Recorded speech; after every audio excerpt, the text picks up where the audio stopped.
One other thing that has kept me going is continuous education. I try to instill this in every young person I touch. Mm. Every time something happened to me, I went back. I lost my job at IBM. I became a financial advisor, took all the financial advisor education and everything. And even today, I at least listen to some pundits for 4 hours per week. You're listening to Let's Talk Passion and Purpose with Nicole Thomas. Today's guest is Stacia Morris, a 2025 Women Innovator honoree recognized by Westfair Business Journal.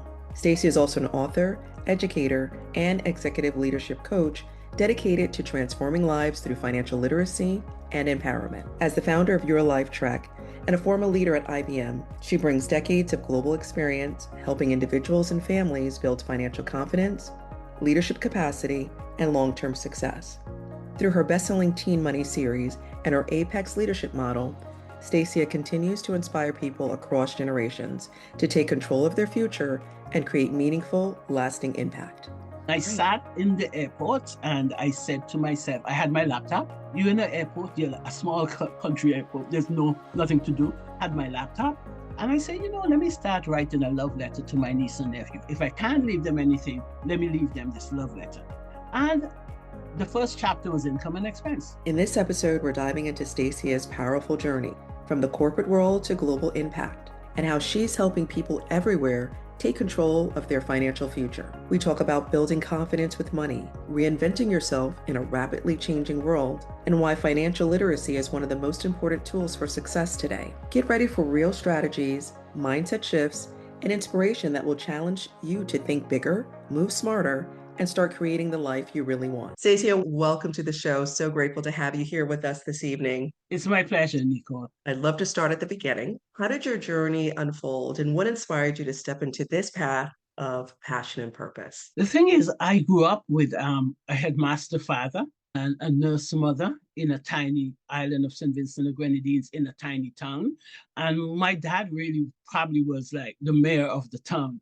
And my mom was the nurse. So, they touch a lot of lives. A lot of people came through my house, came through my home for help from my dad or help from my mom. So I grew up in a family where I saw people give back. I mean, as kids, we were never too happy that our parents were just giving back. I mean, people came and lived at our home. Our clothes were given away. I mean, once my sister Sylvia saw somebody in her clothes in school and she wasn't too happy, so we grew up with that. Mm-hmm. Therefore, fast tracking to now, I grew up, it's nothing new. It's part of my life, part of my being. But I should tell you, Nicole, I grew up kind of selfish, really. Oh, really? At a very early age, I was a star track athlete in my country. And, you get the accolades, people look up to you. And I was me, I was not very friendly either. Oh, you were? I wasn't. I mean, you see me today and you would wonder, if you knew me then, you'd wonder what happened. But it was really very friendly. Sylvia was my sister Sylvia was the outgoing person, had a lot of friends. And I didn't really like her friends. And one day my dad heard me saying something that I really didn't like her friends. And he told me the world did not need another intolerant person. And that got to me because my dad never said things like that. He was very stern at school when he was teaching, but home, my mom was the stern person. So to hear that from him, I had to internalize that and made me, I think if I to put one spot where somebody said something to me that helped to turn my life around, there are two people, my dad and one of my phys ed teacher, Lynette Norris. And so this mindset has carried you through to have such a tremendous career of excellence. If you had to describe the mindset that you carry with you today, what is that mindset? My mindset really is, and recently, Nicole, I think I was a 2025 Women Innovator honoree, and I was named Unstoppable Powerhouse. I'm unstoppable. I don't know what in me, I think it's a family gene because we are sports people, and sports people, you get that grounding within you. And whether you win or lose, you're unstoppable. You keep trying, you keep going on. So I really, to tell you the truth, I had a couple of people vote for me for that category. I wanted to win that category. And when I won Mhm. it, it was like really great. Oh, that's amazing. Congratulations. Not Thank you, only thank are you. you a trailblazer, you're an innovator, and that competitiveness has pushed you forward, and Oh that my gosh. mindset. That Gosh. competitiveness, I mean, in my Mhm. family, we are also competitive. Yeah, yeah, Whether we yeah. playing Scrabble or whatever, whether if we breaking Mhm. leaves, it comes to my mom. I remember one day, my brother was cleaning my gutter for me, and she wasn't happy that I wasn't holding the ladder stern enough for him. She just Mhm. bunks me away. The woman was in her 80s when she bunks me out of the way so that she can hold the ladder so her son doesn't fall. I mean, talk about competitiveness. It's competitiveness. And when you think about your elevation throughout your journey, it's one thing to be competitive, but the tenacity, what has kept you going, helped you go to the next level? I never like to I when I don't call it failure, challenges. Mhm, So mhm, what keeps me going to the next level is just it's really achievement. It's really something else under my belt. You know, let's do something else. Like right now, we just had this program that we put on, and it was so well received that I'm changing the program and making it an online course. So it's always the next. And the other thing is, we were not only taught, we saw it in our household. We saw continuous education in our household. My dad in his 70s, he can repeat anything. This is timely. We our dad was when I talk to teenagers, I literally had Google living in my house with me. When going to high school, going to school, and I wanted to mhm. understand something, all of us, we would say, "Hey dad, what does this word mean?" And coming back to us was the definition of the word, but you would not want to ask him too often because with the definition comes the use, comes the origin, comes, you don't want a 10-minute, diatribe on what the word it means. You just want to say, give me the word only, you know? What a foundation. And that strong foundation sounds like it's carried with you. You Yes. mentioned a program that you were developing or you're working on. I'm sure as a leader, as an innovator, you use creativity to think out of the box. And you may not describe yourself as an artist, but you are a creative, a visionary. How has creativity shaped the way you lead, write, and build programs? So I laugh when you say, I mean, I call myself an artist. Really, if it's artist is paintings, etc. No, I can't Hmm. paint anything. But I grew up sewing and doing embroidery and then crocheting. So that's an art form. So when you take that art form, what it is, what's behind it, is just a lot of components. So whenever I do something, and this comes with my earlier career when I came to this country as a computer programmer. And what's a computer program? A set of components that you link together. So Hmm. when everything I do create its components, for example, I can go write a chapter on leadership right now because I just did something with Gateway Community College on leadership, and it's all pieces. So every time I create and I go into talk and I have a course or a workshop, components that are basically done, but based on the audience, I pull my components together. So that's my form. That's how I write. That's how I develop courses. That's basically me. Yes, Components. yes, yes. And definitely in the traditional sense of an artist being a painter, you are a writer, you build programs, so Mhm, you are a creative and you are an artist, mhm. right? It's just And at this stage expression. in my life, I got Mhm. awarded as an innovator, and I'm like, are you Yes, kidding? yes. And that's an amazing, amazing accomplishment. I love this for you. When did you know that you were walking in purpose? I knew I was walking in purpose when I joined Literacy Volunteer of America. Coming to the US from the Caribbean, and I had been teaching the Caribbean, and I came here and did my MBA full time. So when I started working for IBM, it was me running up the career ladder. I needed to reevaluate myself, what I was doing, and I'd spend my own money getting my MBA. So my focus was going up the career ladder. And then I stopped for a while when there was a call from Literacy Volunteers of America to teach people in the Greenwich Hospital to speak and read English.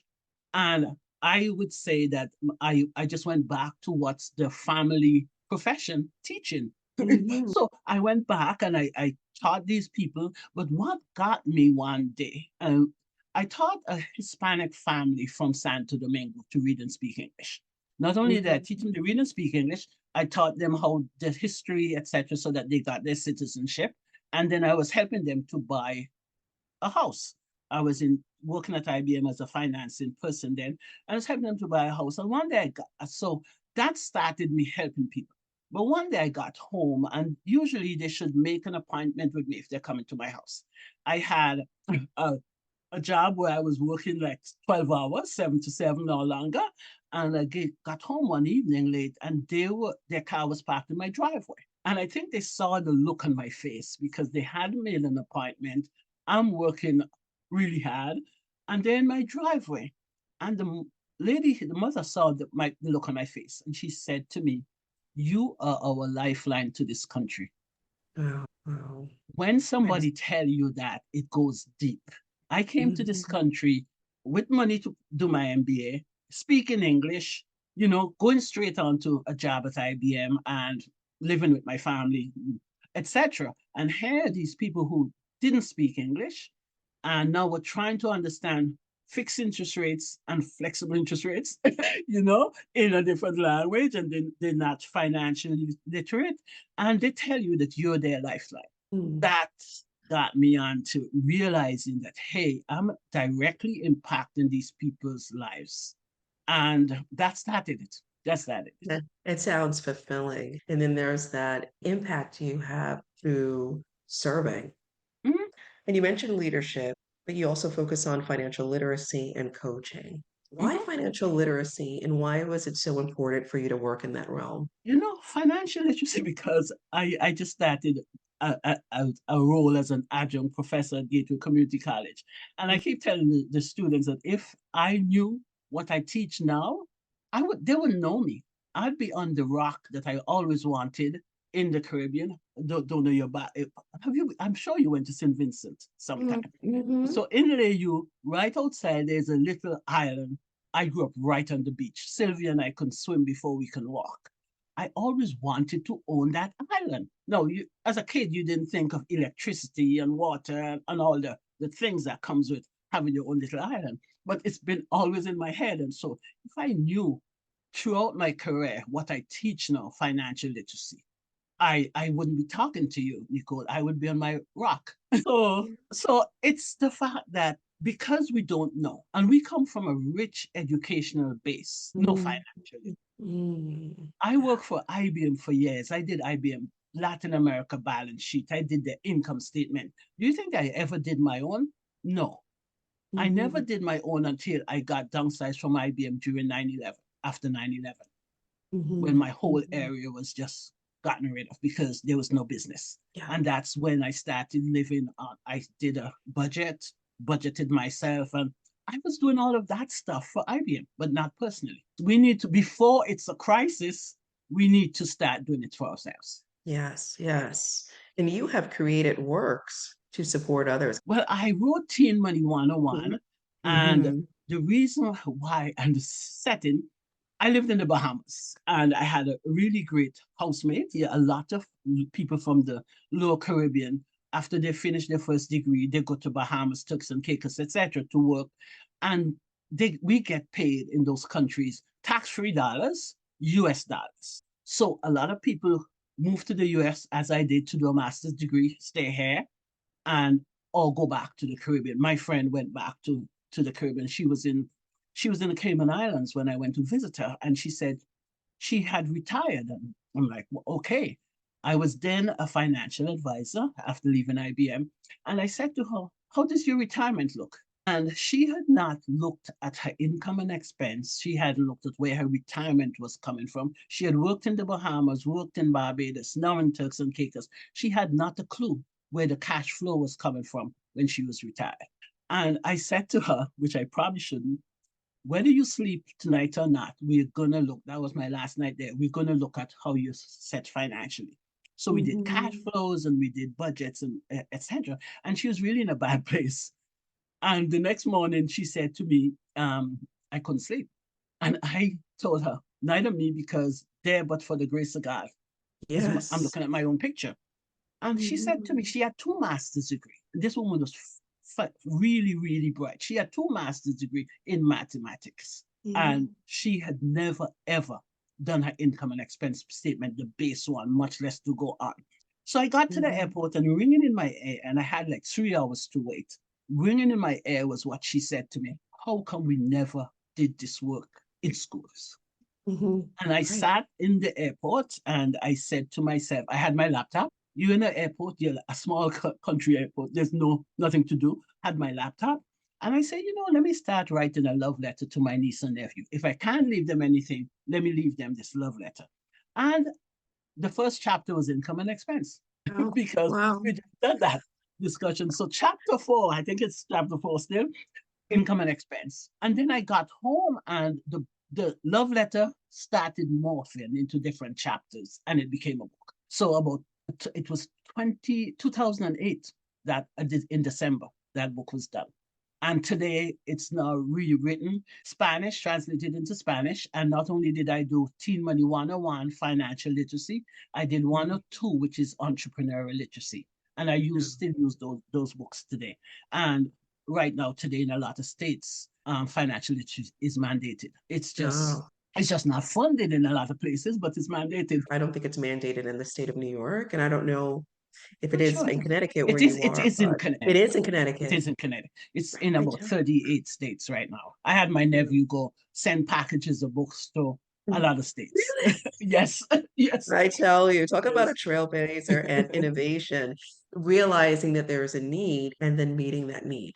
Mhm, I mhm. could ask you so many questions about why people get in a place where they're not looking at their cash flow. I'm not sure what the cause is, but I just quoted it in my class yesterday that when I teach women, 75% of women make the financial decisions in their homes, US, but yet still 2/3 of women are not financially educated. And they're less educated than men financially. What is some of the advice that you've given to people over the years who may be stuck or who want to better understand finances? So my first thing, and I worked with a woman through the pandemic. There was somebody who was referred to me. She was in a lot of credit card debt, just a lot of debt. My first advice is to understand your situation. Understand basically your income and your expenses. A lot of us know our income. We don't know our expenses because when we've run out of cash, we pull out the card. So we don't know on a Yes. monthly basis how much we've spent. We don't track it. So usually you really should track it. What I looked at, and this is timely because I did financial literacy with my class yesterday, and I have a program which I call Be the CEO of Your Household. Whether you're Gen Z, whether you're midlife, whether you're retiree, etc., just manage that stuff. Do what a CEO does. I'm actually trademarking it. It got rejected for the second time, but that would be Oh, fine. I it's love called this. it's called be the CEO of your household. What does a CEO do? And I didn't call it be a CFO because you totally manage the whole household, not just that section. And so I start by saying, understand your base, understand where the money comes in, where it goes out. And then the US Bureau of Labor Statistics has parameters for each category of your lifestyle. For example, how much you spend on food, what percentage Americans spend on rent, what percent of Americans eat out, what percent eat at home, how much you spend on healthcare, how much you spend on entertainment, clothes, etc. And I just challenged a woman yesterday in my class that you don't have to buy clothes every month. That bucket could be zero. For example, Mhm. Nicole, there's one bucket for me that has been zero. And I really wish it would get out of the zero, but I still keep a budget line called household expenses, which is not only the oil, etc., it's the cleaning and the other things. And I Mhm. really want to fund that line item, but it's not funded. So I do it myself. I Mhm. got to do now and then you get somebody to do a deep clean, but that line item is not funded. So I teach people to understand the line items based on the parameters. Create your own parameters that you could live on, your own lifestyle. You don't have to eat Mhm. out all the time. And during the pandemic, transportation costs was really zero for a lot of people who work from home. So understand your base parameters, understand what can give. And if you have an emergency, That's the next thing. When you start saving, the first thing you save for is your emergency spending. And then you can go invest. So I teach them how to ladder expenses and ladder savings. And I've had some, I'm laughing because one of my best living examples and person I mentor, she was my co-op student at Pitney Bowes. 20 years or more later, I still give her advice. She does not leave jobs or do anything without calling me up. She left Pitney Bowes, she went to IBM, then she went to Pepsi. Pepsi outsourced to India. Then Pepsi called her back from People's Bank. You saw what happened to recently when the outages on the web. She manages the Pepsi firewall. That's what Wow, she does. that's Think how amazing. critical that work is. And Critical. she has done really well because Mhm. I told her what I gave her guidance and she picked up. She followed my guidance. And one day I was really touched. She brought her aunt. Her aunt wanted to buy a two-family house, and she brought her aunt for me to give her some guidance. And the aunt knew a lot. And I'm like, wow, you know a lot. And she said to me, yes. And she called this lady's name. She said, every time you teach her something, she teaches me. Wow. The impact that you have, the ripple effect. It's amazing how when you teach one person, how it just cascades down a family line. You're creating legacy. It changes Yes, yes. families. Definitely it changes families and Ask mhm. Generation Lifeline. Yes. I recently, Sylvia and I last week, we spent Mhm. probably about 40 hours in really enjoying an Indian wedding. Huh? Really, Oh, wow. four event, four parts. And we saw this guy, and I said to my sister, oh, are we going to see the crier today? And she said, yes. And why I call him the crier? When my sister Mhm. retired, he came to thank me for my sister. And he said to Amazing. me, she changed his life, his children's life, and his generation life. She helped him move from a nursing assistant to a fully registered nurse. That's powerful. What Yes. inspires you the most about the work that you do? Um, what inspires me the most? And I should tell you, I'm not totally goody goody goody. I have met people who, and I give you the option. If you Mhm. come to me and you want my help, we use two words: mentoring or coaching. If I coach you, Mhm. you pay me. I mentor you, it's all free. But I ask your permission to kind of roll out your life to me if I'm gonna help you. And when I ask that and you say yes, then we can go forward. I have had some people who have just not respected me. And Mm. right now, I use my gateway class as my monitor. They're my Mhm. conscience. They think Mm. sometimes I've been too harsh to people when I give them examples of how you need to weed out and decide who you keep, whether you mentor them or their friends, etc. So what inspires me is really seeing the growth and the transformation in lives.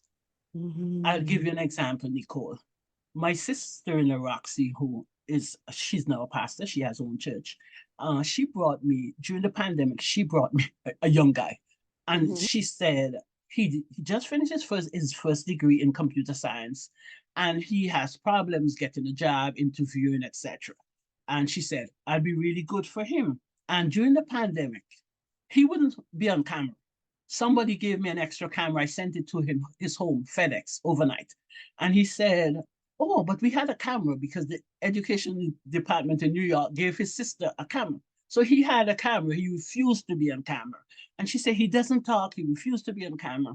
About 3 months after, he is a graphic designer and he designs games. And I saw something he designed, and we're talking blind. He still refused to, and then he put the camera on. So he designs something that had a football player running. And I'm like, my family history, my three brothers are top soccer players, and they Mhm. were. So I said, wow, Desmond would like this because look at the ball at the end of this guy's feet. So I invited him to present to my siblings, my brothers, and Roxy. She could not believe that for 90 minutes, this guy spoke. He did a PowerPoint and the demo for 90 minutes. There's 90 somebody, minutes. yeah, there's somebody who doesn't speak. And would Oh, you believe it's funny? I mentored him for 3 years, and during the pandemic, I met him for the first time 2 Sundays ago, wow. face to face. Wow. Yes. That's amazing. He was at my one of my brothers was installed as a deacon at Roxy's church. And coming up to me at the end of the evening was this guy with two big eyes. And I'm like, Trevor? Yes, I finally met him. And Oh my goodness. I do a monthly group call for people in the Caribbean, just globally, because if Hmm. you can't pay me to coach you, then you come on to that WebEx and that Zoom and meeting. He is usually the first person on. Wow. Wow. And during no matter where I am on Mother's Day, he's the first Hmm. person who sent before my nephews who send me Mother's Day greetings. Yes, Talk yes. about impact, the Now impact he and must have had. he has a job. Well, and I asked him, here's where I asked him and his parents to trust me. Because I was a director of delivery for big companies, software companies. During the pandemic, there were some scams where companies would approach you and say, I would train you and find you a job, but during that time, if you leave, you owe me $30,000. A lot of people fell for that scam. And when he told me the parameters and he sent me the contract, I'm like, this is the wrong thing. As a director for services, when you fly out on Monday, you fly out at the company's expense. When you fly back in on Thursday, you fly at the company's expense. When you eat during the week and hotel costs, it's the company's expense. This company that was hiring him was not picking up expenses. A Hmm. one-time 5,000. And I asked him to ask his parents to trust me because they did not have $30,000 if these people called. And Right. I had a conversation with them. They said, okay, because based on my background, I know what's happening in that industry. Hmm. They trusted me. And today, this young man works from home, designs games for an education company that's based in England, and he works from home. That's amazing. Amazing. How you pay it forward and mentorship, how important it is. Mhm. What a case study. It sounds like mentorship is key. It's critical. It's It's mentioned too. critical. It's Hmm. critical. I never had, if you ask me who my mentors were, and recently, Hmm. this is sad. I taught UWI business, international business on summer. Every summer, I was a visiting professor. Last summer, not this year, last year, spoke to my friend. She's from St. Vincent. When I came to this country, let's just backtrack a bit. When I came to this country, I came to do accounting. And the people who just had me on and honored me, they had it kind of wrong. I had enough money for 18 months. What I didn't know, I didn't look for, but what I didn't know is that I could have gotten student loans because I was a US resident. But I didn't know that. So I looked at that 18-month as my gotta find a job after 18 months. Whatever I do after, but the MBA for accounting was 24 months at Pace University. Hmm. But Pace University at that time started a fast track MBA in computer information systems. Okay. So I switched because this friend of mine, she was doing a PhD at NYU and she's, oh, switch. I'm like, but BJ, I never saw a computer in my life, just airport terminals because I used to travel a lot. And she said, oh, you'd learn it. And she Hmm. was right. How I learned it, I spent nights at the Pace Pleasantville lab and I was Hmm. kind and nice to everybody in the lab. And I closed the lab with them at night. Wow. And Wow. I nearly got honors. I nearly was not happy but I got the degree, computer information systems. Yes. Hmm. What an So accomplishment. mentorship is key. If she hadn't Mhm. told me to make the switch, it was the best thing because once I got the job at IBM, I went back and did a postmaster's in accounting. And that combination was really great for me. If someone doesn't have a mentor, how can they find a mentor? Find somebody who is willing because I get that from the lady I told you about the fire who was in charge of Pepsi's firewall. Because she was shocked that I would mentor her. But when I heard her story, I mean, I had to mentor her. I had to. And she was willing to work. She was willing to do the work. There are lots of programs that have mentorships. I am aligned with a program in Stanford. It's called Women Mentoring Network, and they provide mentorship. So there are lots of women's programs around that.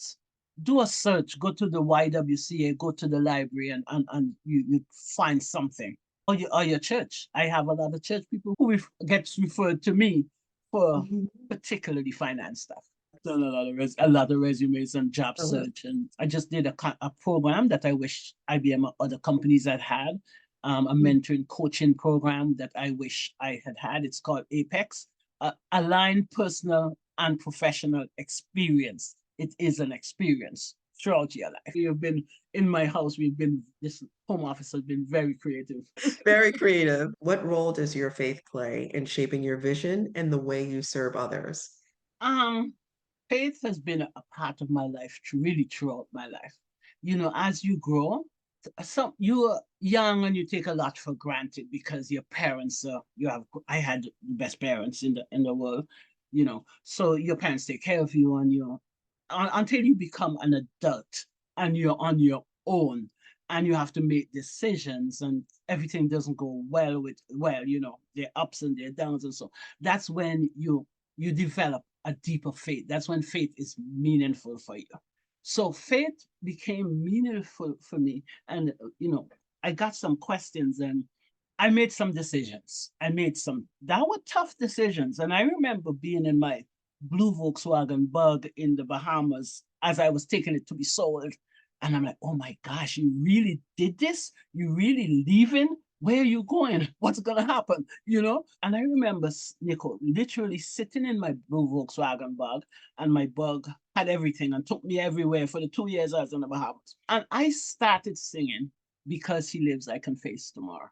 And because He lives, all my fears were gone. I mean, many times I had to go back to that when everything that I planned didn't work out. Things that I'm saying, why, but faith gets me up in the morning. Faith gets me through. And we've seen in my family, I don't know if you remember, my sister Sonia was totally paralyzed and partially paralyzed and really given up for dead.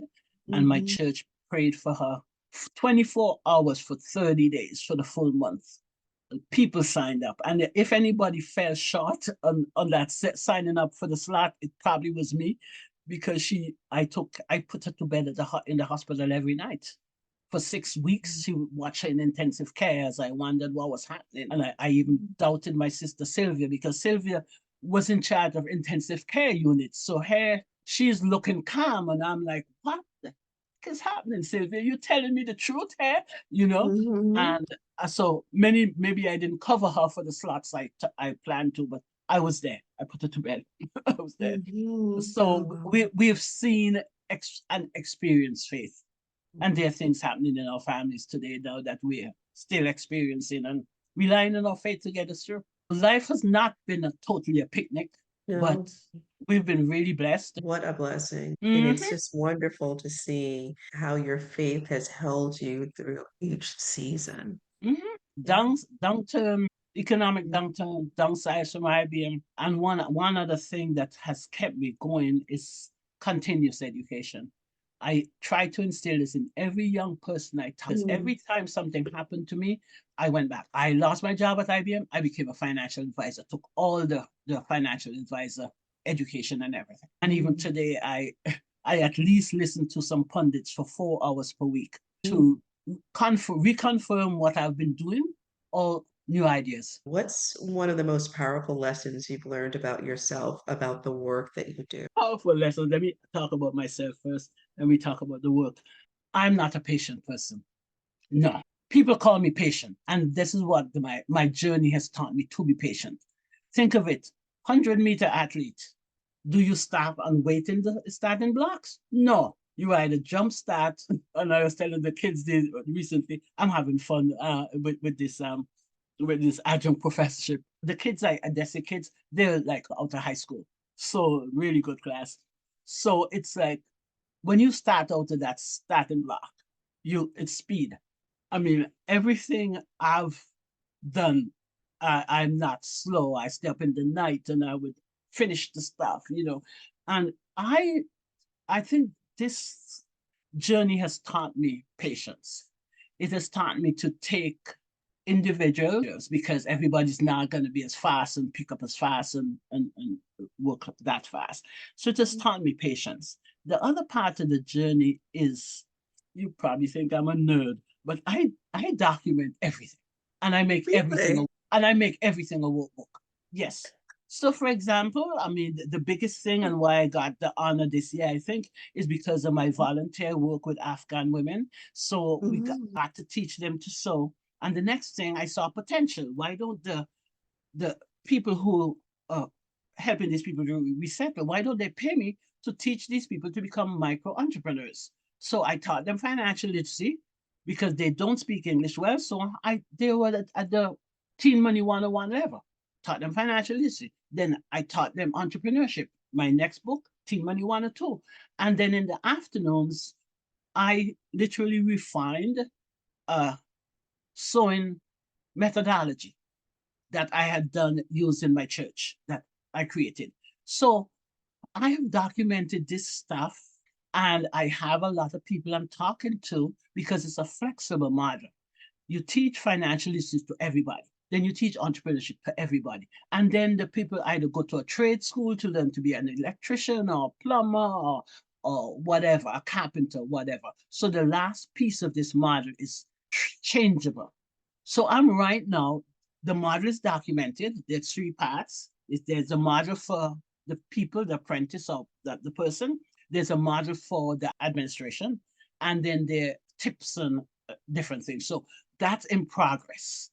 The other thing that's happening last week when we ran the women's program, I got so much great feedback. I had a lady who said she's walking taller and lighter after that program. Guess what I've started doing? I'm making a mini course because I had all the PowerPoints, all the words, all the pre-work, all the so I don't have to create anything. I just have to put them together in a different format. Absolutely. That keeps me going because my every time I do something and the Afghan women I work with, I'm writing the business case. I'm writing the model and what happened, how they evolved to where they are now. And we move into another stage now with that whole program. So things evolve, and because of the community and the stuff I've done, I get calls from a lot of people. So I have other areas that are interested in this model, particularly when there's an economic downturn. And my country in St. Vincent, I'm actually talking to some people there to take the model. And actually, my garage is full because I get a lot of donations. So recently, a U-Haul truck showed up at the church that I host these things. If I knew it was a U-Haul truck, I probably wouldn't have gone to meet the person. But a lady, this guy's wife died, and she wanted her everything in her craft room to go to a good cause, and she was into every craft. I have stuff that I don't even know what to do with. Really? Right now, I went Mhm. to the church today, and I boxed up about 2 boxes of quilting material. I would never quilt, so I'm giving away all the quilting stuff. I found an organization that makes Mhm. quilts for people in homes who can't afford lovely covers, etc. So they get the benefit of every quilting stuff that comes through my hand.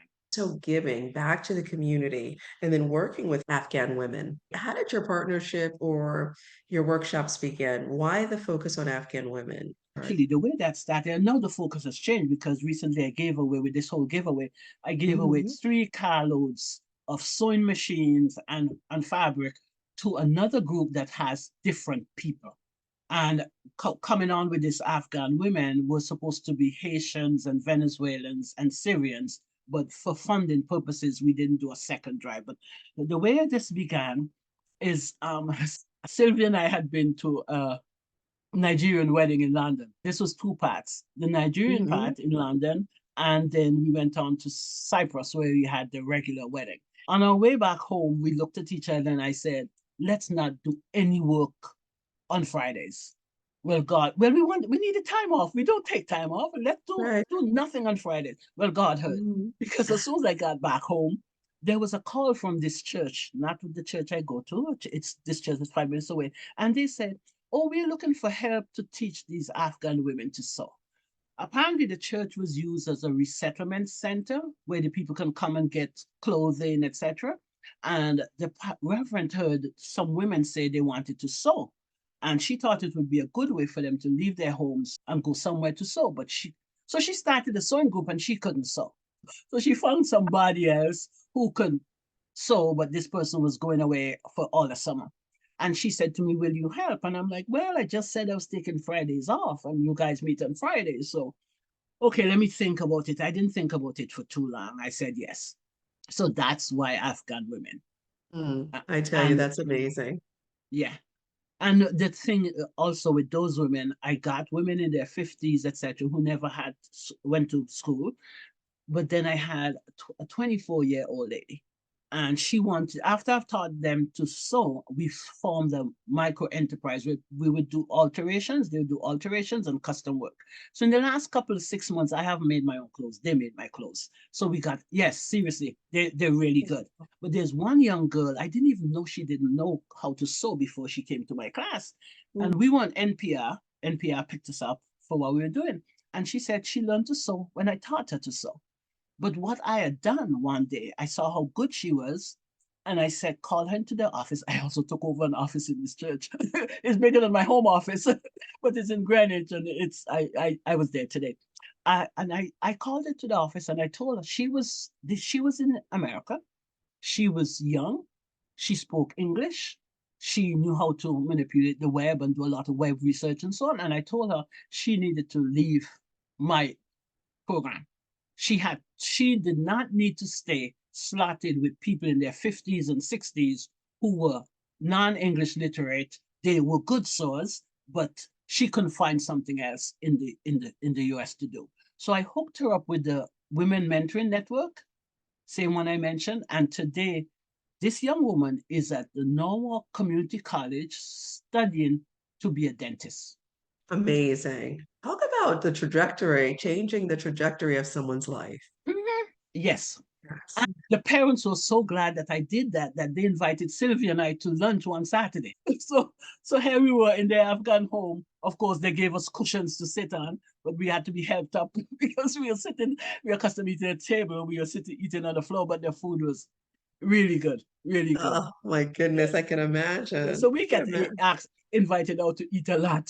What a blessing. Yes, What a yes. blessing.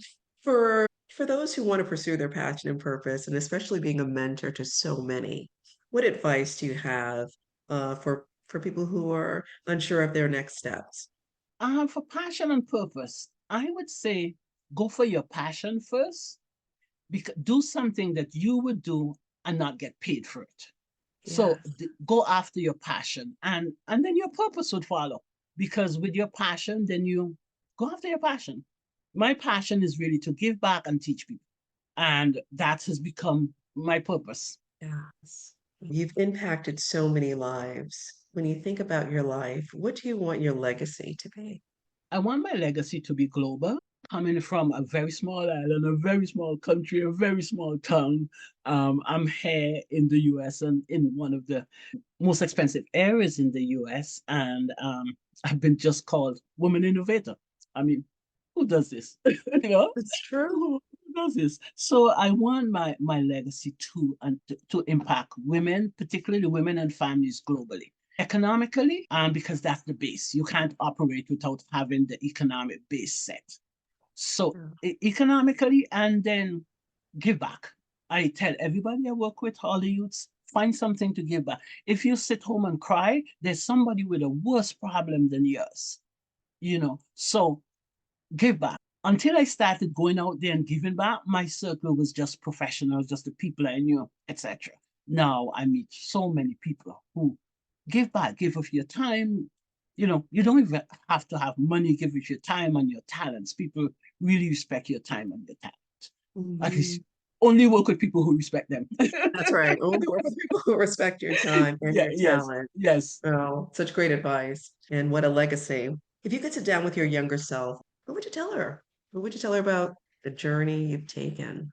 I would tell her, yes, you're a track star, you can run fast, but take advantage and enjoy the moments. I have been blessed by traveling a lot. When I worked for IBM, I was in charge of developing leasing businesses in Latin America. So I was in Brazil, Argentina, Chile, Mexico City, and once in Venezuela. And then I've been to South Africa to work for IBM. I've been to London. I've been to London on my own too. Been to Paris like 3 times with IBM, etc. And I would say take more time. But what I had done, Nicole, is everywhere I went, whether I was felt safe or not, which it came into play a couple of times, not that I was threatened, but I was just very careful. But I would spend the weekend. So, and some things were created for me. So when I worked in Latin America, I was given a bunch of money to develop this business, but I was out of home for 2 weeks at the stretch. So I'd go out for 2 weeks, go over 3 countries, and then come back home, get ready, spend 2 weeks, and then go back out. 1 year, I was like that for a whole year. And I took the time and decided where to spend my weekends. So I would tell my younger self to do that, continue that, and do more of that. Because I got to meet the local people, got to meet my local colleagues in whichever country, and they literally would do anything for me. I mean, I was invited to Angra, which is outside of Rio, a beach community where my colleagues rented a boat, rented a house, and invited me to spend the weekend with them, you know. And I'm like, my sibling, nobody who knows me know where I am. Same thing in Mexico City. They would take me to Taxco to buy silver during Oh. Christmas, and So I say Mhm. enjoy the moments. Really enjoy the moments. There are a lot of moments that I really didn't take time to enjoy, but Mhm. I'd say enjoy the moments. Do what you've been doing because I've taken advantage of every opportunity and stretched opportunities.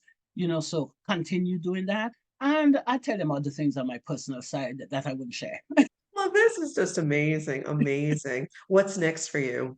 What are you excited about that's What coming down the next pike? for me? Mhm. What next for me? I would love to take my body of work, um, educational work, and sell it to a big education company that would take my body of work and move it worldwide. The kind of thing I can't do on my own. That's would be my my next step. That's my next goal. Mhm. Yeah, Yes. talk about innovation and talk about vision, I But tell you. I should tell you that a lot of this, I'm teaching the students I have now. It's called College and Career Success.